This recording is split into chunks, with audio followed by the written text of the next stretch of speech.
ahead, watch out, and take care.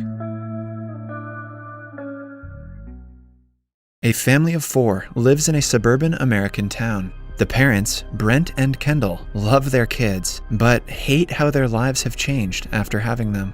Their youngest son, Josh, is 7 years old, while their eldest, Carly, is a teenager.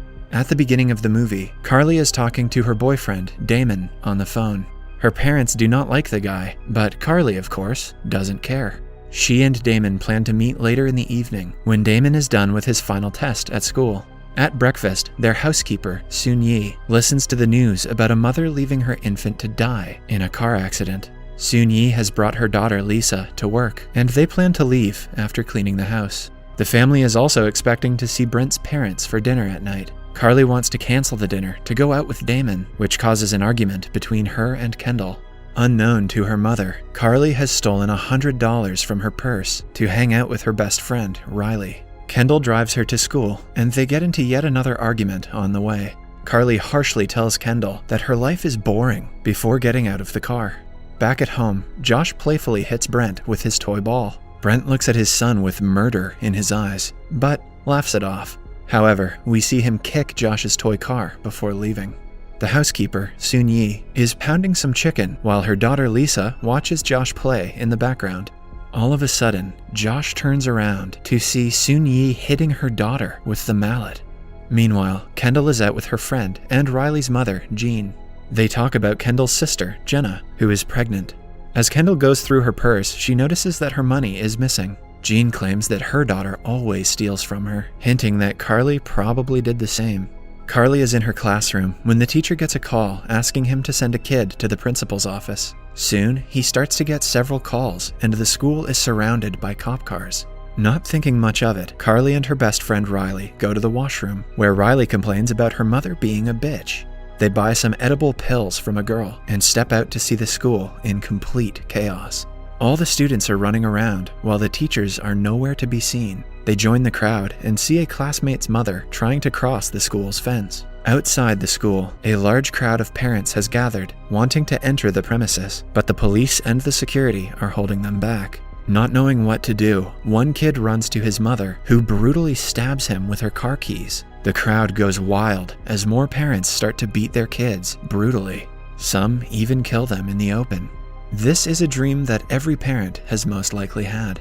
Carly and Riley manage to get away from the crowd and get inside Riley's car. Confused by what is going on, they drive to Riley's house. Meanwhile, Carly's boyfriend Damon is in the examination hall. There is still an hour left for the test to be done, but the parents of the students gather outside, waiting for them. The invigilator thinks it's weird, but dismisses the matter. Damon gets done before everyone else and leaves the hall. Behind him, the parents run inside to meet their kids. Damon calls Carly, telling her that the test went great. When he reaches home, he finds his father drunk, sitting on the sofa. Not thinking much of it, Damon starts to clean up the mess in the kitchen when his father slaps him out of the blue. At first, Damon dismisses it because he is drunk, but things get heated when his father attacks him with a broken glass bottle. As the two struggle, his father falls to the ground and accidentally stabs his throat and dies. At the same time, Kendall is in her car reminiscing about her failed meeting with an ex-employer. The man tells her that she has 2 kids and has been out of work for over 15 years, so they cannot let her in that easily.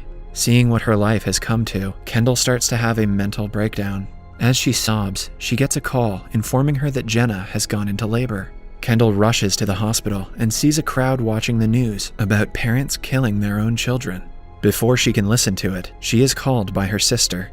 Jenna gives birth to a healthy baby girl. He holds her baby in her arms, but the beautiful moment turns dark when she starts to strangle the baby and has to be restrained. She even gets her hands on a pair of scissors and tries to harm her daughter, but Kendall snatches the baby out of her grip and brings her outside. She cries hysterically, asking the nurse what is going on. The nurse takes the baby to a safe zone, claiming that all the parents have gone crazy. Outside the neonatal ward, the fathers stare at their newborns, ready to attack them. Carly and Riley finally reach Riley's home. Carly watches the news while Riley goes upstairs. The news talks about a mysterious virus that has spread across America that makes the parents want to kill their children. Carly starts to freak out and goes upstairs looking for her friend. To her horror, she comes across Riley being strangled to death by her mother. She panics and runs away from the house, only to come across a man with a bloodied baseball bat. Damon finds her in the streets and tells her that she should stay away from her parents. The couple then goes to Carly's home to look for Josh. In the meantime, Brent is at his office taking a nap. He wakes up and asks his assistant to not take calls from anyone. Then he looks at a picture of his kid and screams, indicating that he has also been infected by the virus. Or maybe he's just being Nick Cage.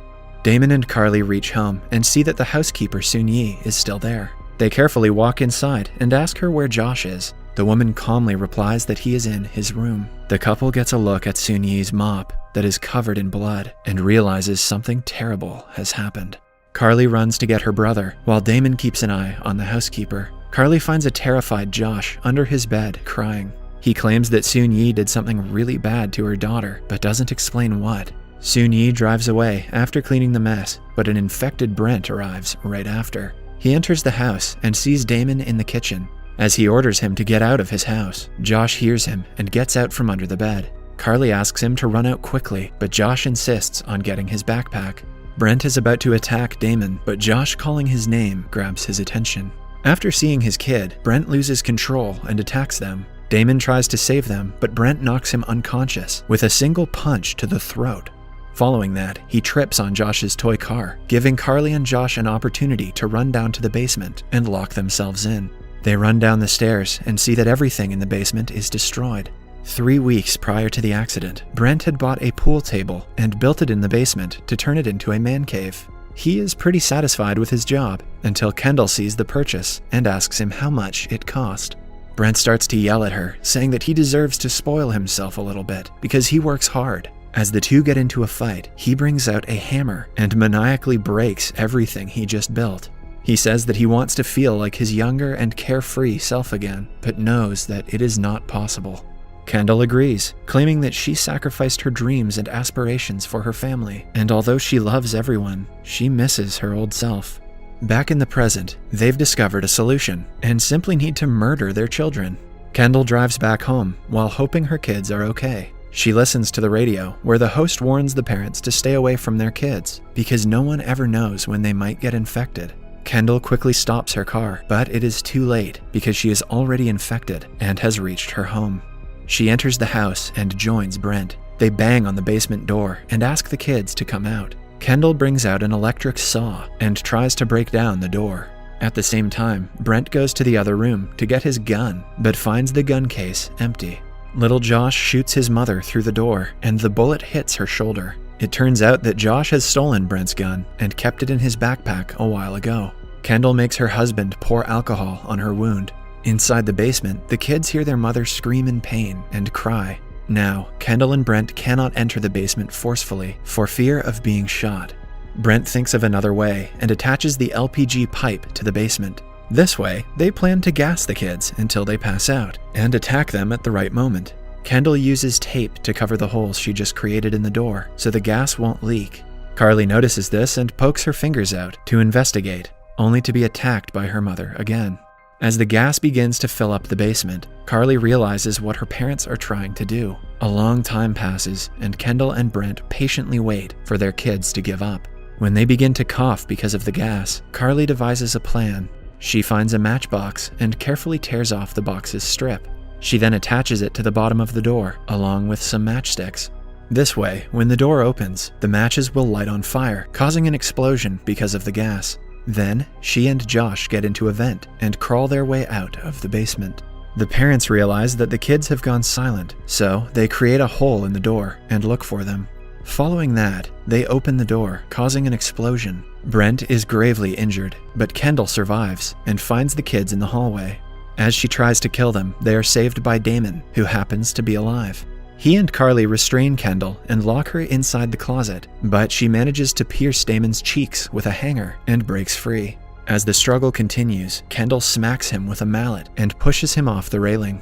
Following that, Brent gains consciousness. He and Kendall walk up to their kids to kill them. But before they can, the doorbell rings, indicating that Brent's parents are here. He opens the door for them, but is immediately attacked. A chase ensues in the house, in which Brent is chased by his father while he chases Josh. At last, Brent and his father end up wrestling inside of a car. Back in the kitchen, Kendall tries to persuade Brent's mother not to kill him. When she doesn't agree on doing so, she smacks the old lady with the mallet. She then moves to Carly and chases her outside.